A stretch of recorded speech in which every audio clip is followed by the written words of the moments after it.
All right, wonderful people, welcome back to this wonderful channel where we bring you back-to-back update and information as it hot. In case you have not joined our social media handle, what are you waiting for? Kindly go ahead and subscribe, like, comment, share, and also remember to on your notification button so that whenever our news drop, you go be the first. We'll collect them. Just watch this video on your screen.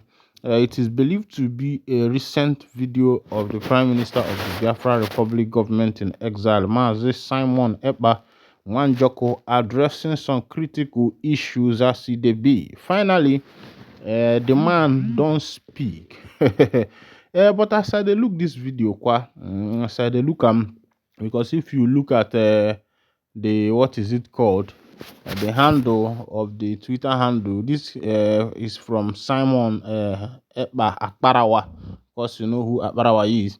That's where this video is taken from. It is believed that, according to the comment he made there, that this interview was done by the delegates of Rise TV Finland, which they refused to post on their own handle for the world to see. As Ekpa himself dished out, words of wisdom. He portrayed wisdom as he was, answering some of the questions that were thrown to him. And when a leader speaks, I sometimes I wonder at Ekpa's, wisdom. I wonder at his knowledge. I wonder at his, his gift of oratory, the way he addresses issues and the rest of them. I will soon unmute the video so that you can hear from the horse's mouth by yourself and be the judge over this matter. A lot of questions were thrown to this guy. He said his name is the good guy. That's one surprising thing about this particular guy, when he said that his name is the good guy and he was responding to some questions that were thrown at him. Remember that on this channel we react to all kinds of video, we make comments, we share, and also we do our analysis based on information on our hand. And I would like you to please share this video, let it go viral, let it go high, rate it, like it. Don't just come across our video without making comment and liking. When you like the video and when you rate the video, it helps the video to go viral, helps the video to, it widens the horizon of which the video can reach, and that is how best you can help us in this particular channel. Remember, without you there will be no us, and without us, you yourself can no go to see all this fine information where we say they come for your table. Oh yeah, make you watch the video by yourself and tell me what you think as it be. Rather, promoting democracy. You give the people a choice. And the choice of the Biafra people is a referendum. It is also a democratic process. So that is not undermining a democracy. More accepted democratic process is when you give the people choice to decide their fate. But they have a choice. This is an election which will be following democratic... In Nigeria, Biafran people do not have a choice. And that is a historical problem created by the Britain. So everybody, as you have been a journalist with your experience and the history of Nigeria, you will agree with me that Nigeria is a mistake because of the tribal and dangerous diversity in Nigeria, which is also a destructive diversity.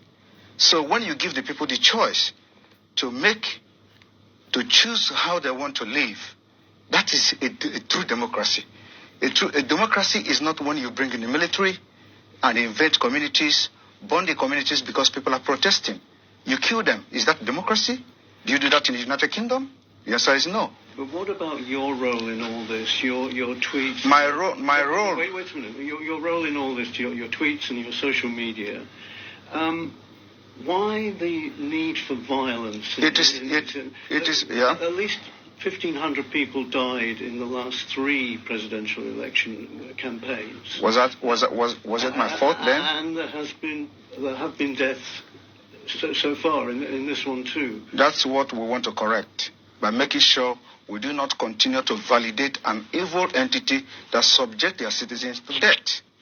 So the only solution to this is to disintegrate this evil entity and allow people to make their choice so that they can develop and, practice politics in the best way possible, just like the Europeans here. So are you justifying the violence that comes from the kind of stuff that you... It is not, the violence is not about what I do.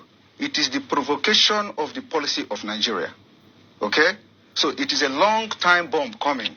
So what you see happening now, Nigeria have a history of violence from the beginning of Nigeria. After independence, every election in Nigeria has witnessed violence. So it is not about me.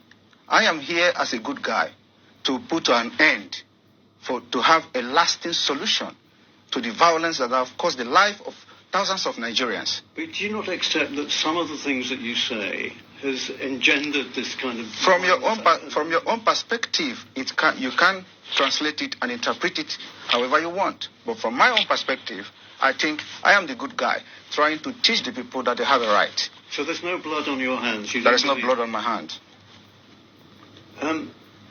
There are more blood on those supporting the election, supporting this particular coming election. They have more blood in their hand. In Imo State, you have a governor that have invaded his own state, killed people, and why are you people not talking about that? Those are the people that have blood in their hand. All the people that have been elected in Nigeria since 1960 all have had bloods in their hand, and nobody is asking them question. I am just the good guy who say enough is enough. Somebody have to say something, and somebody have to do something, and we're doing it.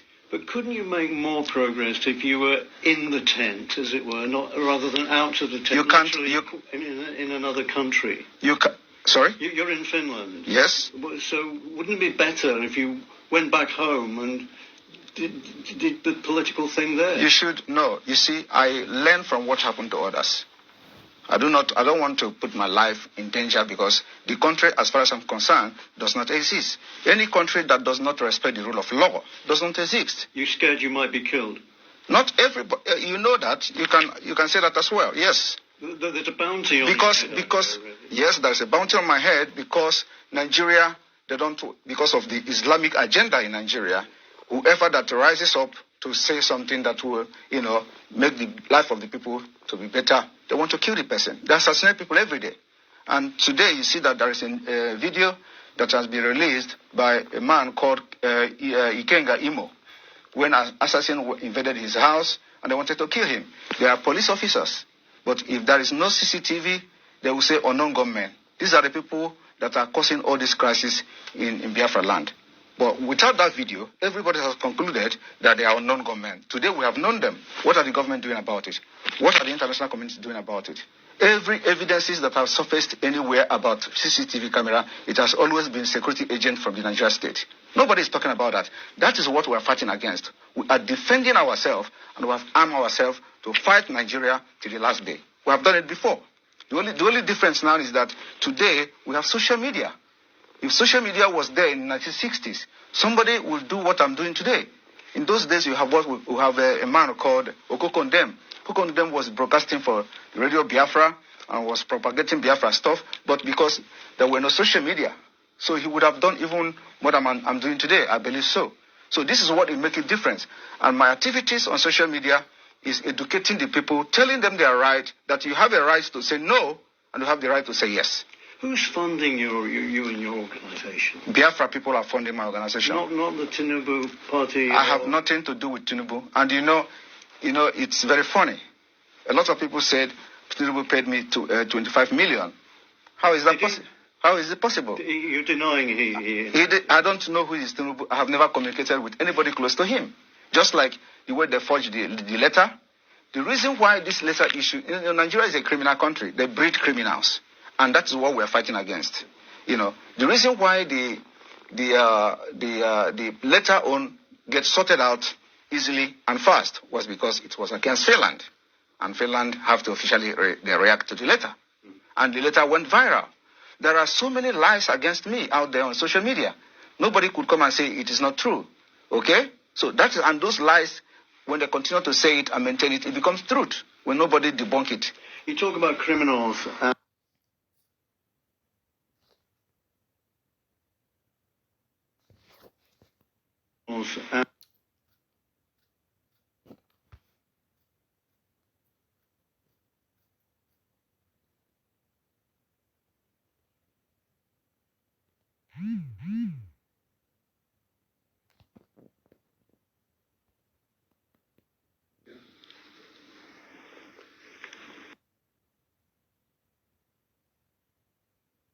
we must, make sure that we don't validate Nigeria again. So let me just say that.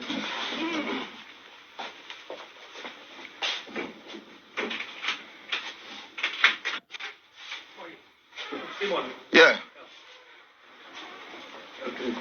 Money. Yeah, good. Yeah, it's a meter. Yeah. Yeah.